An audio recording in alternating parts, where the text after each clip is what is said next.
Assalamualaikum warahmatullahi wabarakatuh. Perkenalkan, nama saya Titin Purnamasari dengan NIM 22650006. Di sini saya akan menjelaskan tentang pendefisian masalah untuk menyelesaikan tugas mata kuliah saya.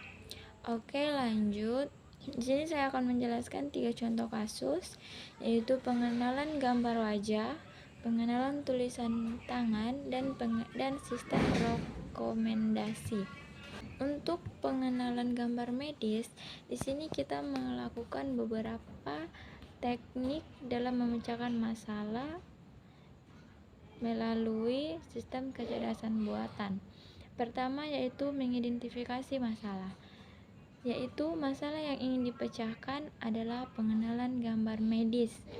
Tujuan dari masalah ini adalah untuk mengenali jenis penyakit atau kondisi medis yang terlihat pada gambar medis. Nah, jadi pengenalan gambar medis ini adalah untuk mengenali gambar-gambar medis ya. Kemudian kita mengumpulkan data. Kumpulkan data gambar medis yang akan digunakan untuk melatih model kecerdasan buatan. Data ini harus mencakup berbagai jenis penyakit atau kondisi medis yang dikenali. Jadi kita mengumpulkan data yang berupa gambar-gambar, kemudian gambar-gambar yang menyangkut dengan jenis-jenis penyakit, agar nanti jika ada suatu hal penyakit dapat diketahui oleh pengenalan gambar medis. Kemudian di sini ada persiapan data gambar medis dengan melakukan pre-processing seperti resizing, cropping, dan normalisasi. Hal ini akan membantu mempercepat proses pelatihan model. Kemudian di sini ada pelatihan model, yaitu gunakan data gambar medis yang sudah dipersiapkan untuk melatih model kecerdasan buatan. Ada beberapa teknik pelatihan model yang dapat digunakan, seperti convolutional neural network atau CNN dan deep learning.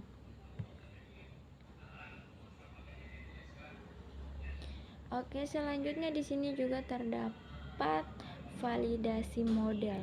Jadi setelah model dilatih, validasi model dengan menggunakan data gambar medis yang belum pernah dilihat sebelumnya. Hal ini akan membantu menentukan seberapa akurat model dalam mengenali jenis penyakit atau kondisi medis pada gambar medis. Kemudian di sini ada uji model. Jadi setelah kita melakukan validasi model, kita akan menguji model. Uji model dengan menggunakan data gambar medis yang belum pernah dilihat sebelumnya. Hal ini akan membantu menentukan seberapa baik model dalam mengenali jenis penyakit atau kondisi medis pada gambar medis. Kemudian ada evaluasi model. Evaluasi model dengan menggunakan metrik evaluasi yang sesuai seperti akurasi, presisi, recall, dan FI score. Hal ini akan membantu menentukan seberapa baik model dalam mengenali jenis penyakit atau kondisi medis pada gambar medis. Jadi, kesimpulan yang dapat diambil dari pengenalan gambar medis yaitu dalam bidang pengolahan citra medis, AI dapat digunakan untuk mendeteksi dan mengidentifikasi penyakit atau kondisi medis pada gambar seperti sinar X, CT scan, atau MRI. Ini melibatkan penggunaan penglihatan komputer dan deep learning untuk mengenali pola pada gambar medis dan memberikan diagnosis yang akurat. Lanjut, kita akan menjelaskan tentang pengenalan tulisan tangan. Sama halnya seperti yang tadi, terdapat beberapa teknik dalam menyelesaikan masalah. Pertama, kita mengidentifikasi masalah, yaitu masalah yang dihadapi adalah pengenalan tulisan. Tujuannya adalah untuk mengembangkan sistem kecerdasan buatan yang dapat mengenali tulisan tangan dengan akurasi yang tinggi. Kemudian ada analisis masalah. Pertama, tulisan tangan memiliki variasi yang sangat besar antara satu dengan orang lainnya. Kedua, sistem kecerdasan buatan harus mampu mengenali pola tulisan tangan yang berbeda-beda. Ketiga, data latih yang digunakan harus mencakup berbagai jenis tulisan tangan. Lanjut, di sini ada perancangan solusi.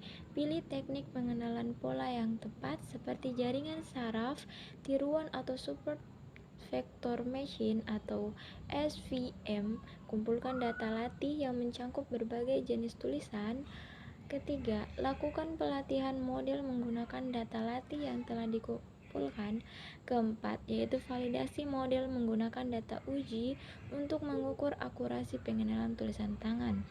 Kemudian di sini ada implementasi solusi. Implementasikan model ke dalam sistem yang dapat digunakan untuk mengenali tulisan tangan. Uji sistem menggunakan data tulisan tangan yang belum pernah dilihat sebelumnya. Dan terakhir terdapat evaluasi solusi. Evaluasi akurasi sistem menggunakan metrik yang tepat seperti precision, recall, dan FI score. Kemudian ada, jika akurasi masih rendah, lakukan perbaikan pada model atau tambahkan data yang lebih baik. Jadi, kesimpulan dari pengenalan tulisan tangan yaitu dalam pengenalan tulisan tangan, AI dapat digunakan untuk mengubah tulisan tangan manusia menjadi teks yang dibaca komputer. Ini melibatkan penggunaan pengolahan citra dan pembelajaran mesin. Jadi fungsi dari pengenalan tulisan tangan itu adalah sistem yang dapat membaca tulisan tangan, dapat berupa tanda tangan maupun yang lainnya. Kemudian di sini kita akan lanjut menjelaskan tentang sistem rekomendasi. Di sini terdapat identifikasi masalah. Itu pertama-tama tentukan masalah yang ingin diselesaikan dengan sistem rekomendasi. Misalnya, masalah yang ingin diselesaikan adalah memberikan rekomendasi produk kepada pengguna berdasarkan preferensi mereka. Kedua, yaitu kumpulkan data. Kumpulkan data tentang preferensi pengguna dan produk yang tersedia. Data ini dapat diperoleh dari berbagai sumber, seperti riwayat pembelian, pengguna, dan deskripsi produk. Ketiga, analisis data. Analisis data untuk menentukan pola dan tren dalam preferensi pengguna dan produk. Teknik analisis data yang dapat digunakan termaksud clustering dan collaborative filtering. Kemudian di sini terdapat pilih algoritma. Pilih algoritma yang sesuai untuk sistem rekomendasi. Beberapa algoritma yang umum digunakan termasuk content based filtering, collaborative filtering, dan hybrid filtering. Kemudian di sini ada uji sistem. Uji sistem rekomendasi dengan menggunakan data yang telah dikumpulkan. Evaluasi sistem untuk melihat seberapa baik sistem memberikan rekomendasi yang akurat. Kemudian di sini terdapat tingkat sistem. Tingkatan sistem rekomendasi dengan memperbaiki algoritma dan mengumpulkan lebih banyak data. Terus uji sistem untuk memastikan bahwa sistem memberikan rekomendasi yang akurat. Jadi kesimpulan yang dapat diambil dari sistem rekomendasi yaitu di industri hiburan dan e-commerce, sistem rekomendasi menggunakan pembelajaran mesin untuk menganalisis perilaku pengguna dan memberikan rekomendasi yang personal untuk produk, film, musik, atau konten lainnya. Oke, demikian dari saya. Apabila ada lebih dan kurangnya, mohon dimaafkan. Wabillahi taufiq wal hidayah. Wassalamualaikum warahmatullahi wabarakatuh.